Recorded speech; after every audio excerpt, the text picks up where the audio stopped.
कभी कभी लोग ज्ञानवर्धक चूर्ण लोगों को खिलाने लगते हैं, लेकिन यही नहीं सोचते हैं कि चूर्ण कभी की साइड इफेक्ट भी हो सकता है। कुछ ऐसा ही हाल हुआ है जस्टिन ट्रूडो का, जो अपनी बड़ाई करने के लिए एक ट्वीट किया और इस ट्वीट से दुनिया में हंगामा फैल गया, क्योंकि उस ट्वीट में ही उनकी कुछ गड़बड़ियां भी सामने आ गई। नमस्कार, अखबार रिपोर्टर में आपका स्वागत है और हम आपके बीच फिर से एक नए मुद्दे के साथ हाजिर हुए हैं।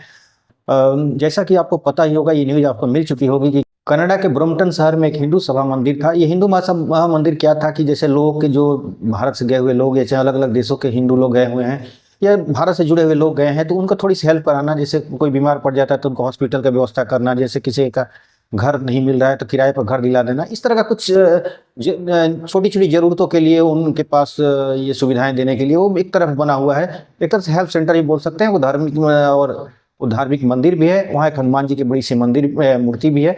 तो इस तरह का था। वहाँ पे कुछ लोग अपने ही छोटी छोटी समस्या को लेकर वहाँ पहुँचे हुए थे। तब तक कुछ खालिस्तानी लोग आकर उनके ऊपर हमला करना शुरू कर देते हैं। फिर हमला करने के बाद दुनिया में हंगामा हो जाता है कि हंगामा इसलिए होता है कि हिंदू लोग भी अपने जान पहचान के लोगों को वहाँ पर बुला लेते हैं और फिर दोनों तरफ से प्रोटेस्टबाजी होने लगती है और पुलिस आके उसको रोकती है। इसी में जस्टिन ट्रूडो का एक ट्वीट आ जाता है और ट्वीट में क्या था कि वो ट्वीट कि देखिए, हमने हमारी जो जो रीजनल पुलिस है बहुत अच्छा काम किया और दोनों प्रोटेस्टर को अलग कर दिया।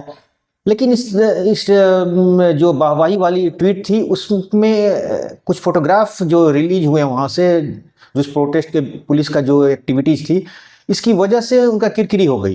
क्योंकि इस फोटोग्राफ में एक हिंदू लड़के को पुलिस ऐसे बर्बरता से पीट रही है, ऐसे दबाई हुई है, जैसे ठीक इसी तरह अमेरिका में एक हुआ था जो ब्लैक्स का वाला मैटर हुआ था, जिसमें उसकी जान चली गई थी। कुछ पुलिस वाले उसके गर्दन पे पैर रख दिए थे।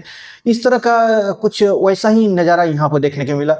और दूसरी चीज़ की ये वीडियो बाहर निकला तो पता चला कि पुलिस हिंदुओं पे ही हमला कर रही है। और पुलिस में जो हमला करने वाले लोग हैं वो कोई और नहीं, वो उसमें खालिस्तानी लोग भी हैं। और एक ऐसे पुलिस सार्जेंट का नाम आया जिसका नाम हरिंदर सिंह है और वो खालिस्तान सपोर्टर था, क्योंकि उसका कई जगह पर प्रोटेस्ट में शामिल होता था। उसका एक खालिस्तानी फ्लैग के साथ उसका फोटो वायरल हुआ। बाद में जो वहाँ के सीबीसी न्यूज़ चैनल है उसने इस बात को किया कि पुलिस ने उस बात को गंभीरता से ली है और उसको सस्पेंड कर दिया गया है। खैर, इससे पता चलता है कि कनाडा के जो अथॉरिटीज है, कनाडा के जो ऑफिशियल्स डिपार्टमेंट्स अलग अलग, उसमें खालिस्तानियों के काफ़ी घुसपैठ हो चुका है। और ये लोग एक तरह से उसको पूरी से ऑक्यूपाइड कर लोगे, सारी एजेंसियों को ऑक्यूपाइड कर लिए और कनाडा बुरी तरह से बदनाम हो चुका है। क्योंकि जैसे आप राइट ऑफ स्पीच की बात कर रहे थे, राइट ऑफ स्पीच के बाद सिर्फ एक पर्टिकुलर एरिया कम्युनिटीज़ को या पर्टिकुलर लोगों को आप छूट दे रहे हैं और दूसरे को विरोध करने पर आप उसके बर्बरता से व्यवहार कर रहे हैं, ये कहीं से भी सही नहीं है। आप पूरी तरह एक्सपोज हो रहे हैं। अब कनाडा पूरी तरह से एक्सपोज हो रहा है कि वो पॉलिटिकल माइलेज लेने के लिए कुछ ऐसे गलत काम करते जा रहा है जिससे पूरी दुनिया में उसकी बदनामी हो रही है। खुद का कनाडा के जो विपक्ष के लोग हैं वो लोग भी अपना ट्वीट कर करके इसका विरोध कर रहे हैं। अब इस तरह कनाडा के देखा जाए तो जो जस्टिन ट्रूडो है अपने देश को ही बदनाम करने के तुले हुए हैं अपने पॉलिटिकल माइलेज के लिए।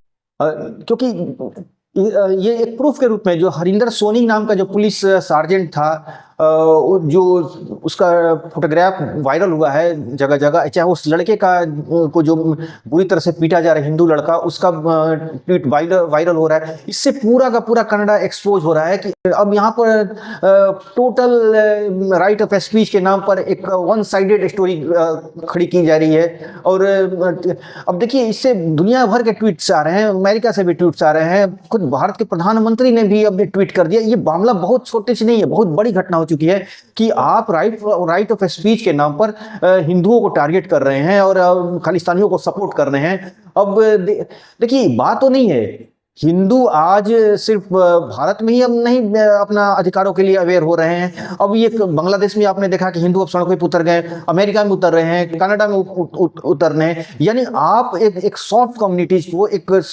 जो हमेशा शांति से रहना चाहती थी, आप उसको प्रोवोक कर रहे हैं कि लड़ाई के लिए। और ये इतनी बड़ी कम्युनिटी है, दुनिया का अगर देखा जाए तो दुनिया का तीसरी सबसे बड़ी कम्युनिटी है। अगर तीसरी सबसे कम्युनिटी को आप देकर दुनिया को शांत नहीं रख सकते, ये बात दुनिया को समझना चाहिए। डेमोक्रेसी के नाम पर आप एक ऐसे सेल्फ इंटरेस्ट वाली डेमोक्रेसी नहीं चलती है। डेमोक्रेसी का मतलब होता है डेमोक्रेटिक, मतलब पब्लिक का अधिकार। इसमें देश और दुनिया मायने नहीं रखता, सच्चाई मायने रखती है। और सच्चाई यही था कि कनाडा में वहाँ की पुलिस और वहाँ की जो सिक्योरिटी फोर्सेस हैं हिंदुओं को टारगेट कर रही है। पहले भी टारगेट करती थी, लेकिन वो पहले वो बातें निकल के नहीं आती, हिंदू उसको अवॉइड कर देते हैं, छोड़ो यार छोटी सी बात है, छोड़ो, ध्यान नहीं देते।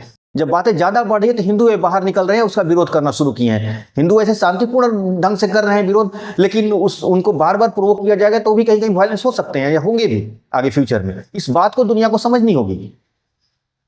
अब जरा सोचना चाहिए कि भारत में अगर देखा जाए तो 70-80 करोड़ हिंदू हैं। अगर 70-80 करोड़ हिंदू अगर उसी तरह का व्यवहार करने लगे जिस तरह खालिस्तानी कर रहे हैं, तो उसका छोटी सी कम्युनिटी सिखों पर क्या असर पड़ेगा।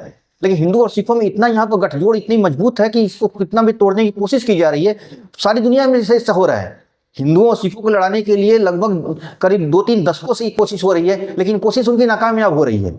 लेकिन ये हमारे सिख भाइयों को भी अब इसका खुल के विरोध करना हो, खालिस्तानियों को, कि अगर हिंदू अगर भी इसी तरह का व्यवहार करने लगे जिस तरह कनाडा में वो लोग कर रहे हैं, चाहे दुनिया के अलग अलग देशों में कर रहे हैं, हिंदुओं को पीट रहे हैं, उनके मंदिरों को तोड़ रहे हैं, उनके घरों को तोड़ रहे हैं, ऐसा अगर होगा तो हिंदू यहाँ पर भी रिएक्शन कर सकते हैं। मैं यहाँ पर किसी को प्रवोक नहीं कर रहा हूँ, मैं एक बात समझाने वाली बात कर रहा हूँ कि हिंदू और सिखों की, या हिंदू सिखों की नहीं, हिंदू और मुसलमानों की बात कर रहा हूँ। हिंदू या पूरे मैं जैसे कि भारत के संविधान में लिखा हूँ, मैं भारत के लोग, अगर हम भारत के लोग अगर एक होकर अगर अपने देश की एकता के लिए, मैं ये कह रहा हूँ कि मैं ये नहीं कह रहा हूँ कि सिर्फ हिंदू ही यहाँ इसका विरोध करें। खालिस्तानियों का हमला जब हिंदुओं पर है तो मुसलमान भी इसका विरोध करें, सब लोग इसका विरोध करें, क्योंकि ये सिर्फ हिंदुओं पे हमला नहीं है, ये भारत के लोगों पे हमला हुआ है। कुछ कनाडाई लोगों ने, यहाँ पर ये ना देखा जाए कि सिखों ने भारत पर हमला किया है, ये देखिए कि कनाडाई ने हमारे भारतीयों पर हमला किया है। और मैं हिंदुओं से भी कह रहा हूँ, मुसलमानों से भी कह रहा हूँ, और सिखों को भी कह रहा हूँ, जो भारत के नागरिक हैं वो इसका विरोध करें, सब लोग विरोध करें, क्योंकि किसी धर्म पे हमला नहीं, इसे भारत पे हमला हुआ माना जाएगा, और ये भारत पे हमला हुआ है। इसलिए मैं इसके साथ ही कहना चाहता हूं कि हम भारत के लोग को एक रहना होगा। हमें हमारी तरक्की को दुनिया देख नहीं पा रही है, हमारी तरक्की को लोग तोड़ रहे हैं, तोड़ना चाहते हैं, हमें कमजोर करना चाहते हैं। पूरी दुनिया में हमारे आसपास लोगों को हमें घेरने की कोशिश हो रही है, और इस तरह हम कमजोर हो जाएंगे। इसलिए हिंदू मुसलमान जो भी इस देश के हैं, मुस्लिम सिख जो भी हैं इस देश के लिए आगे बढ़ें और एक होकर बात करें। चाहे भारत में किसी भी धर्म, भारत के लोग दुनिया के कहीं भी रहते होंगे, किसी धर्म के हों, अगर उन पर विरोध होता है, उनको पीटा जाता है, मारा जाता है, या कुछ तकलीफ होती है, तो भारत बिना के लोग बिना धर्म, बिना जाति, बिना मजहब को देखे हुए उसका विरोध करें, चाहे वो किसी धर्म का आदमी हो। इसी के साथ आपको छोड़े जा रहे हैं। आज मैं ठीक से नहीं बोल पा रहा हूँ, मुझे डेंगू हुआ है और मुझे आपके बीच आना पड़ा इस बीमारी की हालत में भी, लेकिन चूंकि मैटर ही ऐसा था कि आपके बिना बताए हुए रहा नहीं है, तो मैं फिर से आपके बीच हाजिर हो गया। तो आज के अंत में बस इतना ही। आगे से मेरे चैनल को थोड़ा शेयर कीजिए, इसको सब्सक्राइब कीजिए, लाइक कीजिए, कमेंट कीजिए, कुछ अपना रिएक्शन दीजिए। तब तक इसके लिए साथ ही बहुत बहुत धन्यवाद। Thank you.